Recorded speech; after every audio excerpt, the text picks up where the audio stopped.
hello ပပိုင်စီမှာပေါ့နော်ကချင်ပစိုးလေးတွေအနီးကပ်ကြည့်ကျင်တယ်ဆိုတဲ့ကာကာကြီးတွေပပိုင်တစ်ထေချင်းစီတစ်စင်ချင်းစီအယောင်မထက်အောင်ပြပေးပါမယ်ရှင်နော်ပပိုင်စီမှာဒီဦးချဲငါထုတ်တဲ့280ကချင်ရိုးရာပစိုးရရှိပါပြီနော်ကာကာကြီးတွေအမေများတာပါလဲဆိုအမရေစိတ်မဆိုးပါနဲ့နော်အသားတစ်စိတ်ပါလားပေါ့ပပိုင်တို့ဒီပစိုးတိုင်းမှာဦးချမ်းအသားတစ်စိတ်ပါတဲ့အတွက်အတူပါတိုးမှာစိုးရင်စရာမလိုပါဘူးရှင့် online ကမှာတယ်ဆိုပြီးတော့ဒီ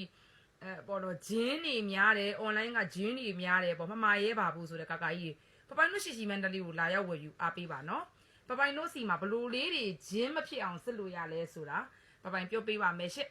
ပပိုင်တို့ဒီ Ryan Ninja ဘန်ရောက်တဲ့မြို့အားလုံးကိုပပိုင်တို့အိမ်ရောက်ငွေချီနဲ့ပို့ဆောင်ပေးတယ်အိမ်ရောက်တဲ့အခါမှာလဲပါဆယ်တုပ်ကြီးရောက်တာနဲ့ပတ်စံတက်ရှင်းစရာမလိုဘူးပါဆယ်တုပ်ဖောက်စစ်မယ်ဒီကေကိုဦးကျန်းအသားတစ်စိတ်ဒီကေကိုဦးကျန်း280ချီအချောအမြင်လိုက်အကောင်းမှန်ကန်နေဆိုမှငွေချီလို့ရပါတယ်မှန်ကန်ရင်ယူစရာလည်းမလိုဘူးဒလီကလည်းပေးစရာမလိုပါဘူးရှင်ပပိုင်တို့ကအလို့ကိုပဲ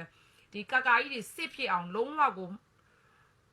မမအောင်အမမတွေ့အောင်ပပိုင်တို့ကရောင်းချပေးပါတယ်ဈေးနှုန်းလဲချိုတာရမယ်ပစ္စည်းလဲမှန်ရမယ်တွားဝယ်ဖို့အတွက်ကားကတွေစိုင်ကဲတွေစီကုံစရာမလိုတော့ဘောတော့ကားနဲ့တွားမယ်ဆိုလဲကားစီကုံစရာမလိုတော့ဘူးစိုင်ကဲနဲ့တွားမယ်ဆိုလဲစိုင်ကဲစီကုံစရာမလိုတော့ဘူးအချိန်လဲမပုတ်တော့ဘူးကိုအားတဲ့အချိန်မှာဖုံးလေးပုတ်လိုက်တာနဲ့လုံးဝကိုပဲ quality ကောင်းတဲ့စစ်မှန်တဲ့ဦးကျန်းပစိုးပပိုင်စီမှာဈေးနှုန်းချိုတာမှန်ကန်စွာဖြစ်ပပိုင်တို့ Ryan Ninja ဘန်ရောက်တဲ့မြို့အားလုံးကိုအိမ်ရောက်ငွေချီစနစ်နဲ့ပို့ဆောင်ပေးနေပါပြီရှင်ပပိုင်တို့တစ်ထည်ကို23,100ကျပ်ပါ9တယ်ယူယုံနဲ့ပပိုင်တို့တစ်ထည်ကို23,100ကျပ်နှုန်းရရှိမှာဖြစ်ပါတယ်9တယ်လေးကစယူပေးရမယ်ပေါ့နော်အယောင်ရွေးမယ်ပပိုင်ရေးဆိုတော့အယောင်ရွေးဈေးလေးတစ်ထည်ကို24,000ကျပ်9တယ်ကနေပြီးတော့စယူရမှာဖြစ်ပါတယ်ပပိုင်ရေးဒီလိုကချင်တစ်ခုတပုံစံလေးကိုဂုံ90လိုချင်တယ်ဂုံ100လိုချင်တယ်ပွဲတစ်ခုအတွက်စင်တူဝစ်ချင်လို့ပါဆိုရင်တော့ပပိုင်စီမှာမြန်ရင်3ဘတ်ကြာမယ်ဆိုရင်4ဘတ်ပပိုင်စီကိုကြိုတင်3ဘတ်နဲ့4ဘတ်ကြာကြိုတင်အော်ဒါပေးပြီးတော့မှာယူနိုင်မှာဖြစ်ပါတယ်ပပိုင်စီမှာဒီလိုစင်တူဝစ်စုံလေးတွေမှာမယ်ဆိုရင်တော့စရန်တဝက်ပေးချေရပါမယ်ကြာတဲ့ငွေ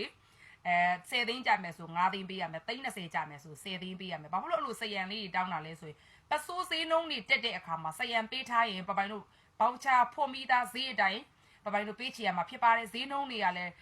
တရက်နဲ့တရက်ကအတက်တွေပဲရှိတယ်အကြမရှိတော့ပပိုင်တို့စရန်တောင်းတာကကျတော့ကိုယ့်ရဲ့ပွဲတွေဘာတွေမှာဆိုလဲဒီရက်လွဲချော်မသွားဘူးဈေးနှုန်းတွေတက်မယ်ဆိုလဲပဲအတက်ဈေးနဲ့မပေးရဘဲနဲ့ဘောင်ချဖွန်တဲ့ဈေးနဲ့ပေးချေရမှာဖြစ်ပါတယ်ရှင်ပပိုင်တို့ရဲ့ဘိုင်ဘာနံပါတ်399358ခေါ်6338မှာအမီလေးစာဖုန်းနံပါတ်ပေးပြီးတော့ဆက်သွယ်ဝယ်ယူအားပေးနိုင်ပါပြီရှင့်အားလုံးပဲကျေးဇူးတင်ပါတယ်ဟုတ်